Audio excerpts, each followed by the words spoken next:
Hi, I'm Jim Thomas. During the next half hour, we'll see two bass pros in action at Lake of the Pines in East Texas, and then we'll have an intensive discussion about the many problems concerning the sports fishermen along the Gulf Coast with Larry Bosca of the Gulf Coast Conservation Association, so stand by, please.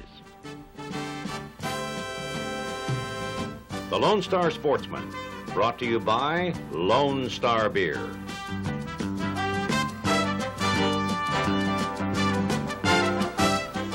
The great outdoors and the great taste of Lone Star Beer. No place but Texas.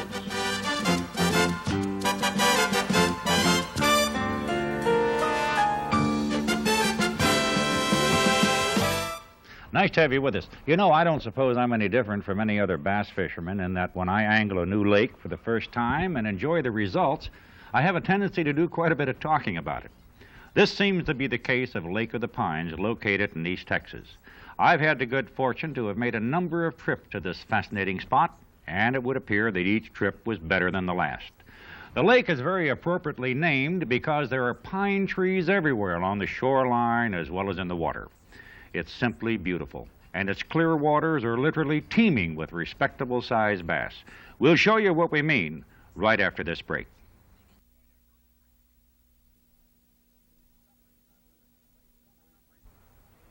For some reason, I've never seen Lake of the Pines overcrowded. I don't know if this is because a lot of anglers aren't familiar with it or whether some of the more publicized lakes steal the spotlight. But I suspect that in the very near future, if everyone does as well as these two bass pros, Lake of the Pines is destined to come into its own.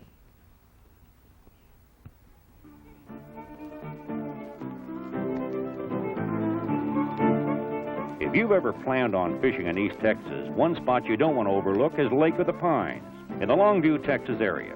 And the perfect jumping-off place, Willow Point Marina, a stone's throw from where it's all happening. Over the years, Lake of the Pines has established itself as a comer in bass circles, attracting both young and experienced anglers. Like these two fellows, for instance, who waste no time getting those lines wet.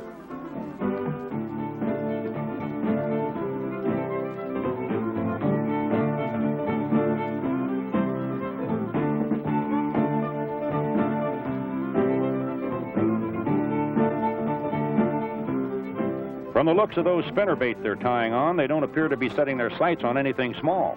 These spinnerbaits, especially the more fluorescent colors, have proven to be among the best for nailing these scrappy largemouths that have caused such a stir around Lake of the Pines recently.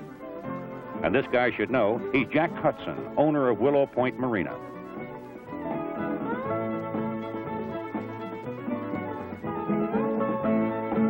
His partner today, Steve LeBeau, a guide who made his bones on this lake. With this light tackle in the hands of these two pros, we should be in store for some better than average action. These spinnerbaits have extra big paddles, and in expert hands will really drive old Mr. Largemouth up the wall. See what I mean? And don't plan on sitting back and taking it easy, because these babies don't take too kindly getting hooked.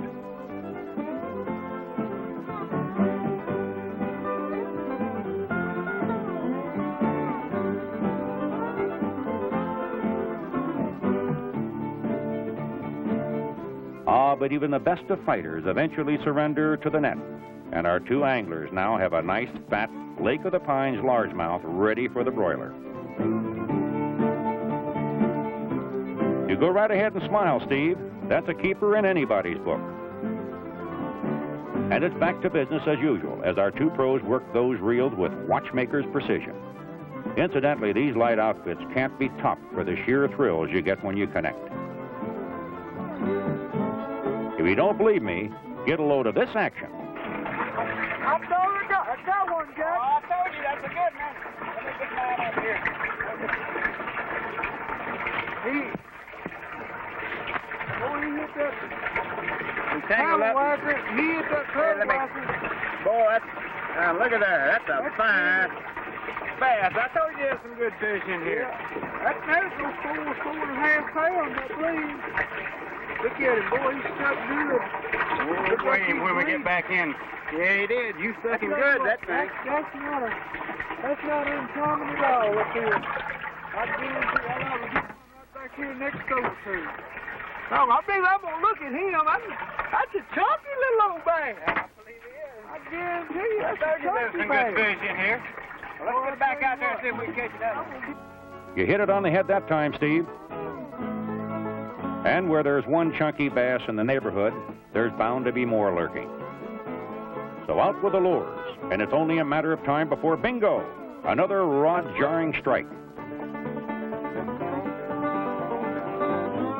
Look at him tear up that water, will you? Let's sit back and watch this action.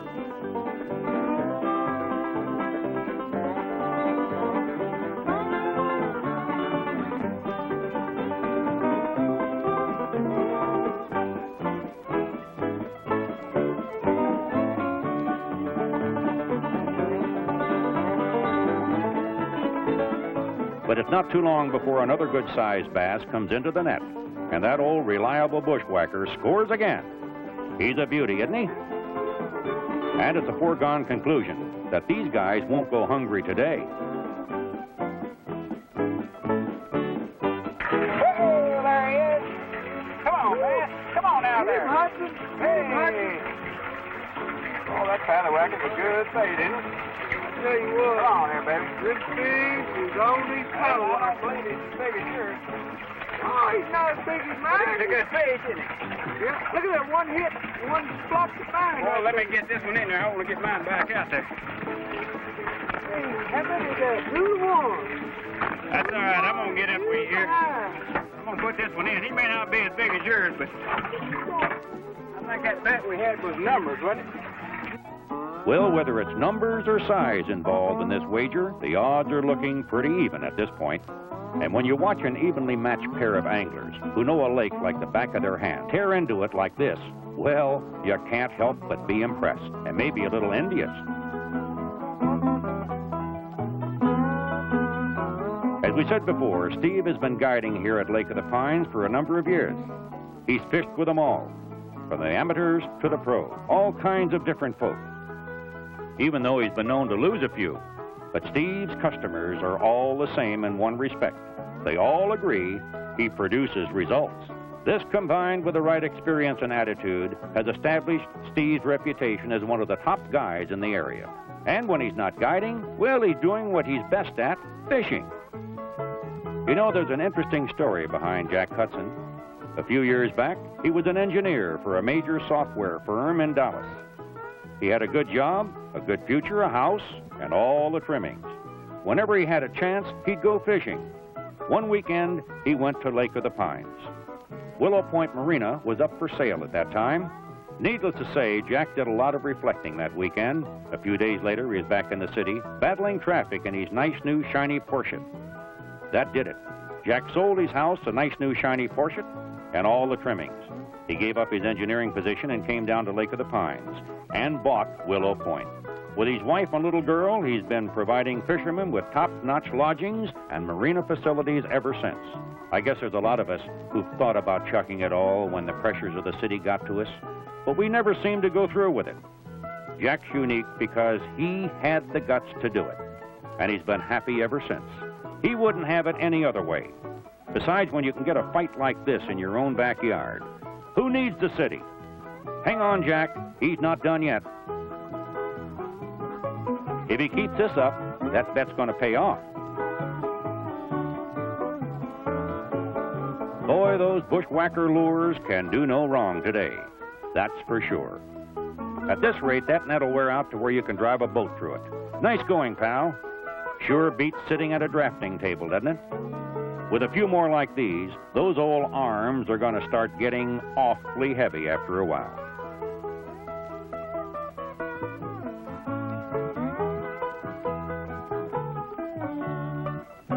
Well, Mr. Steve, you going to let Jack show you up like that? I think not. There's some intense concentration going on now, folks. And, brother, does it pay off? Look at that baby go. It seems Mr. Hudson is leading a charmed life today. Wow, who set off those explosives anyway?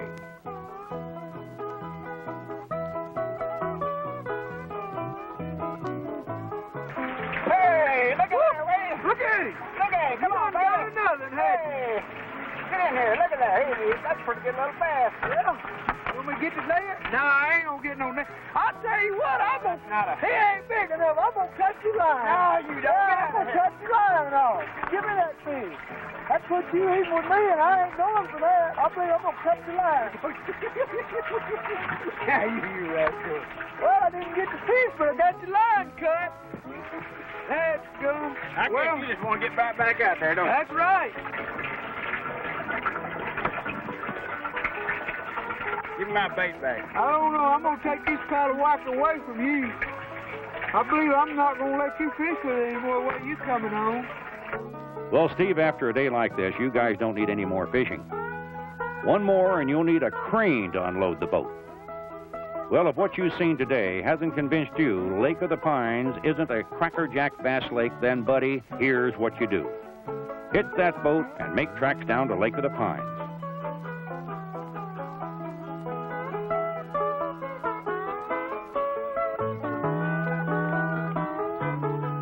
Stop and see Steve and Jack at Willow Point. I guarantee they'll make a believer out of you.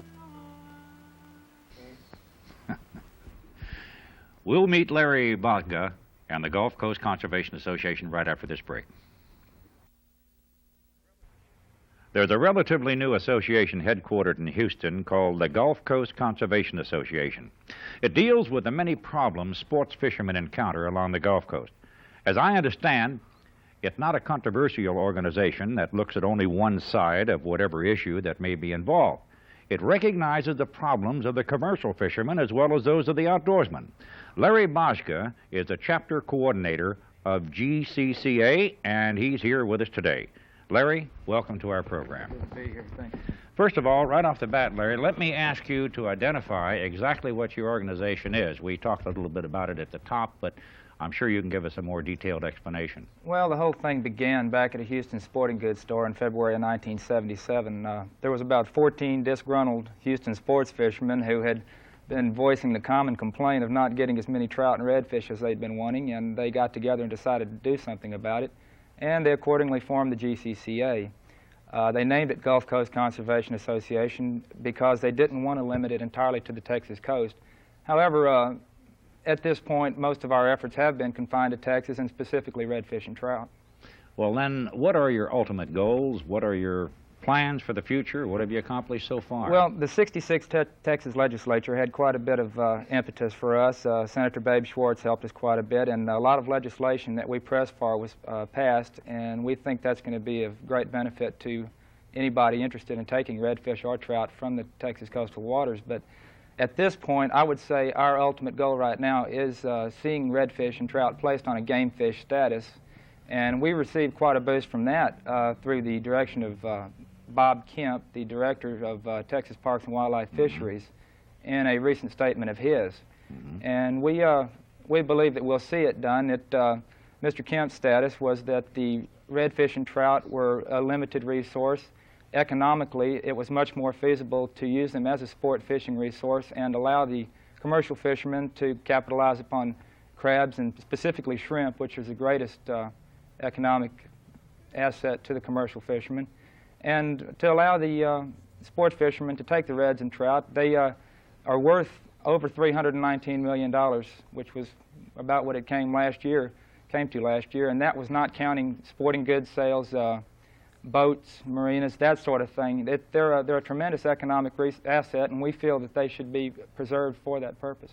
Larry, you brought some slides with you that I think, as we always say on this program, one picture really is worth 1,000 words. Yeah. So perhaps we can have a little bit of both. We can show the slides, and perhaps you can explain what they are. Okay, what we have here is a 50-pound beauty by the name of Scarlet. Any self-respecting red fisherman would water at the mouth to see her. She's a beautiful fish, and in particular, her value to us is that she has released over 12 million eggs this year alone that have been actually synthetically spawned at the Palacia Spawning Center, which is headed up by the Parks and Wildlife Department. And what you have here is a typical bull redfish. Many of them are taken from cooling ponds, such as Houston Nightingale Power, not actually Houston Nightingale Power, but Corpus in particular. The original redfish that were taken for this purpose were caught by sport fishermen, but they're artificially induced to spawn. And what you have here is represents approximately 4 million redfish eggs, and hopefully a quarter of them will make it into Texas bays. These are fry. They're not a self-sustained fish. They have 3 days upon which to survive on this yolk sac that they carry with them, and after that they either are released into the water or they're fed plankton and grown up to fingerling size. What you have here is a fingerling. That dime gives you an idea of just how small these fish actually are, and once they're in the water, the battle is by no means over because, as you know, survival is strictly for the fittest when it comes to the bays. Here we have a metal detector. Tiny metal tags are inserted into these fish's noses. They're not really visible, but through the Parks and Wildlife Department's use of these metal detectors, they can check these fish and determine whether or not it has a tag. This in particular is a larger redfish, which was caught in what they do. They will take, the Parks and Wildlife Department will have a creel survey as at most of these marinas and bait camps on occasion. And when these fish come through, they will sort through them and run them through these metal detectors or check them for the visible tags, which are of this sort. Now, of course, it is possible if a person catches a small redfish, not a keeper variety, let's say, that they can take the tag off and release the fish. Definitely. You can cut that tag. It can be returned. And by the way, where GCCA enters this program, we provide the funding for this tagging program. The tags are sent in to the Parks and Wildlife Department, and we provide a reward of either $1, $5, or $25, all of which is given by GCCA. It's done on a drawing basis. And interestingly enough, commercial fishermen are the ones who turn in the greatest percentage of these tags and aid the Parks and Wildlife Department in finding out just exactly where these fish are going to and coming from. Mm-hmm. Here we have our executive director, Dusty Rhodes, and one of his fishing gangs. He's quite a conservationist in his own right. He was one of the original group, and he works for the tremendous sum of $1 a year for preserving these redfish. His favorite area is back in Port O'Connor Bay, and I might mention that Espiritu Santos Bay is one of the areas that has received a great deal of these redfish fingerlings, and the results are showing. There's a man with a happy grin on his face. He's quite a man to fish with. He's taught me quite a bit about it in the short amount of time that I've been working with him. Your prime object, then, as I see it, is trying to preserve, as you mentioned at the top of the program, the trout and the redfish for young sports people. Fishermen. Exactly right. For the young and the old, like you see right here. Our primary goal, in essence, is to see more trout and redfish in the bays, and we emphasize the fact that we are no less severe upon a sport fisherman who will go out and take too many fish than we are upon a commercial fisherman who illegally takes his fish, or whatever the case may be. We feel that we have to work on a cooperative basis in order to control these fish and see to it that there's the most of them there for the most possible good. I think an interesting thing you brought up before the program was the fact that there are a lot of commercial fishermen. See, we don't want to give people the idea that your organization is 100% against commercial fishermen. Exactly. Because am I correct when I say that you suggested that the commercial fishermen, many of them are behind this movement? A degree of them are. The ones that stand behind us are the legitimate full-time commercial fishermen, and our legislation benefits them in the sense that it relieves them from the pressure of weekend commercials and people who do it on a non-licensed occasional basis and are not licensed to take or sell fish but manage to do it anyway. They are hurting the legitimate commercial fishermen, and it is those people who are behind us, the legitimate commercials. Well, the problem, of course, the age-old problem is the fact that there's always a market. I see everybody fishes, we all always Oh, yes. But there's an age-old problem, Larry, that wherever there's a market for a certain product, whether it's legal or illegal, there's always going to be people who will endeavor to serve that market.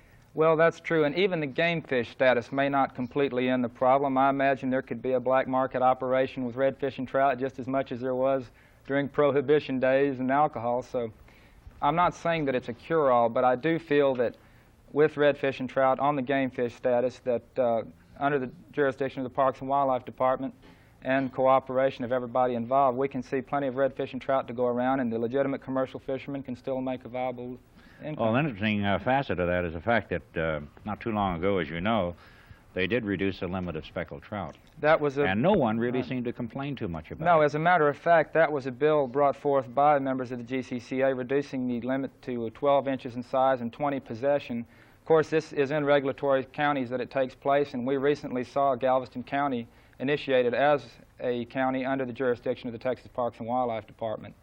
And we think that will make a tremendous difference in the fishing quality in Galveston Bay, needless to say. You actually believe that with a limit imposed and more severe teeth in the so-called existing laws for violators, be they sports fishermen or commercial fishermen, will actually help the population of the trout and redfish? Provided that these laws are enforced, definitely. Enforcement is a problem. You know, you only have one game warden per 6 square miles of bay water in most areas. That doesn't sound like a lot, but when you look at it, you realize it is quite an area, and those people can't be out there 24 hours a day. I'd like to get into another facet of this, but first, I think we're going to take a little break here. Okey-doke. Larry, time really flies. I wanted to talk so much about the illegal nets and everything else, but I think since we're running out of time, the important thing is that you quickly give the address where people can join your organization or seek more information about it. We're located at 333 West Loop North, Suite 110 in Houston. It's Houston, Texas, 77024. Our membership fee is $10 a year. That includes a subscription to Gulf Tide magazine, which I edit. It keeps you up on the organization, and we have a violation committee report for those people who sense illegal activities going on in any area. Okay, Larry, let me say this, that if anyone missed that address, you may be able to drop me a line right here at our program at the station that you happen to be watching at this time, and I'll see that you get it. Larry, thank you very much for taking the time to join us. Best of luck on all your new endeavors. Thank you. Well, that's it for now, folks. Thank you very much for joining us. We hope you enjoyed the program as much as we did bringing it to you. Remember, enjoy our great outdoors, but please don't leave your good manners at home, okay? Until next time, then, this is Jim Thomas saying so long, best of luck to you all. The Lone Star Sportsman, brought to you by Lone Star Beer. The great outdoors and the great taste of Lone Star Beer. No place but Texas.